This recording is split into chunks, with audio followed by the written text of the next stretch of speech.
2014 की या 2013 की बात है। एक बार मैं हैदराबाद गया था गौ कथा करने के लिए। ट्रेन में बैठा हुआ था तो मेरे सामने एक मौलवी साहब भी बैठे हुए थे।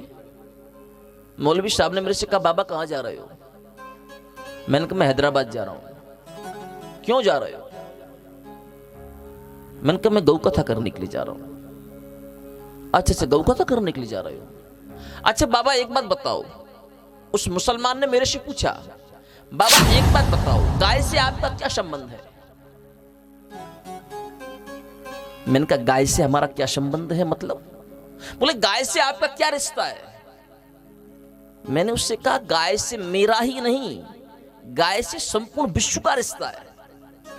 गाय संपूर्ण विश्व की मां है। वो मौलवी हंसने लगा। मैंने कहा, क्यों हंस रहे हो? बोले, बाबा आपको बुरा लगेगा। मैंने कहा, नहीं बोलिए, आप क्या बात कहना चाहते हो?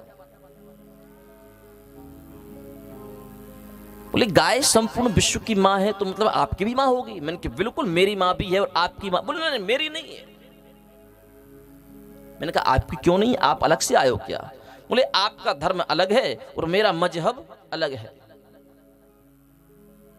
मैंने कहा, चलो ठीक है, आपकी नहीं है पर मेरी है। बोले, है आपकी? मैंने कहा, हाँ। तो बोले, क्या आप अपनी जन्म देने वाली मां के गले में रस्सी बांध करके उसको एक जगह बांधते हो क्या? मैंने कहा, नहीं। तो बोले, जब गाय आपकी मां है तो फिर उसके गले में रस्सी बांध करके क्यों बांध देते हो?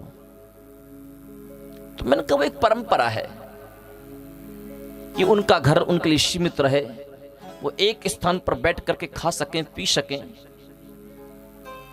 एक दूसरे को कष्ट ना दे सकें, इसलिए एक जगह बंधे हुए खा रहे हैं। चलो ठीक महाराज जी, ये बात अच्छी है। तो अच्छा आप एक बात बताइए, क्या आप अपनी मां को बीच चौराहे पर ले जा करके किसी व्यक्ति को बेच सकते हो?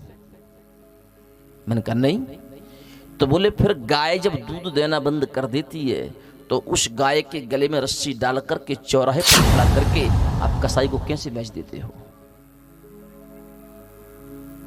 आपकी तो मां है ना।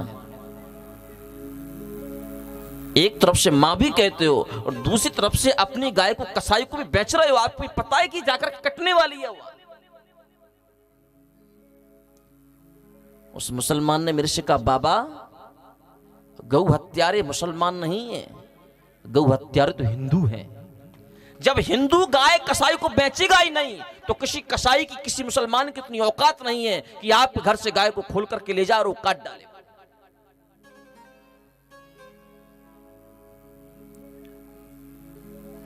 जो हिंदू है ना, बड़ा जहरीला सांप है। ये कहता कुछ और है, वो करता कुछ और है। चंद पैसों के चक्कर में तो अपनी मां को बेच रहे हो, जिसको मां कह रहे हो। यदि प्रत्येक हिंदू ये समझ ले कि गाय वास्तव में मेरी मां है, जब आप अपने मां को, अपने पिता को, अपने भाई को, अपनी बहन को अपने घर में जगह दे सकते हो, तो क्या छोटी सी जगह आप एक गाय के लिए नहीं रख सकते? आप गाय का जीवन है कितना? 12 वर्ष का, 16 वर्ष का, ज्यादा से ज्यादा 24 वर्ष, इससे ज्यादा गाय टिकने वाली नहीं है। लोग कहते हैं, महाराज हमारे घर में इतनी जगह नहीं है कि हम गाय को रख सकें। छोटा सा घर है, 14 लाख की, 20 लाख की, 50 लाख की लग्जरी गाड़ी रखने के लिए जगह है, पर एक गाय को रखने के लिए जगह नहीं है।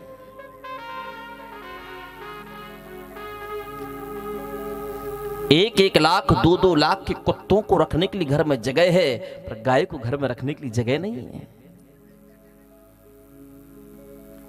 कुत्तों के लिए तो आप लग्जरी गाड़ियों में भी घुमाने ले जाते हो।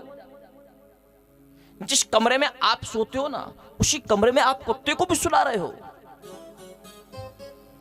कुत्तों को एसी की हवा, एसी की ठंडक, और गाय के लिए टीन सेट भी नहीं कर सकते। एक बात कहूं, माता पिता की सेवा करोगे तो माता पिता भी आशीर्वाद देंगे कि मेरा बेटा खूब फूले, खूब फले। जब हम भगवान की सेवा करते हैं ना, तो भगवान का भी हाथ ऐसा रहता, भगवान भी आशीर्वाद देते हैं कि मेरी सदैव कृपा तेरे ऊपर है। जब हम गाय की सेवा करते हैं ना, तो गाय भी हमको आशीर्वाद देती है कि जब तू बैतरणी में जाएगा ना, तुझे बैतरणी पार मैं कराऊंगी, मेरी पूंछ को पकड़ लेना, मैं तुझे बैतरणी पार कराऊंगी।